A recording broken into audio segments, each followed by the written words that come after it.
దైవ చిత్తానుసారంగా నడుచుకునే బిడ్డలు, దేవుని మనస్సు అర్థం చేసుకొని దైవ చిత్తానుసారంగా నీళ్లను తాగిన వ్యక్తులు 300 మంది. గట్టిగా చప్పట్లు కొడదాం.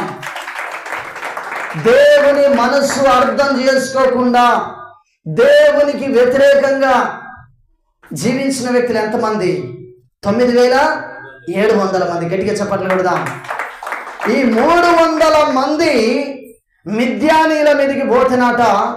వీళ్ళని కేవలం నిలబెట్టి వాళ్ళ మీద కత్తేయలే, ఏమేయలే. ఈ 300 మంది ద్వారా మిద్యానీయులు ఇసుక రేణువులంత మంది అట, లెక్కించలేనంత మంది పైన 300 మంది ద్వారా దేవుడు విజయాన్ని ఇచ్చింది. గట్టిగా చప్పట్లు కొడదాం.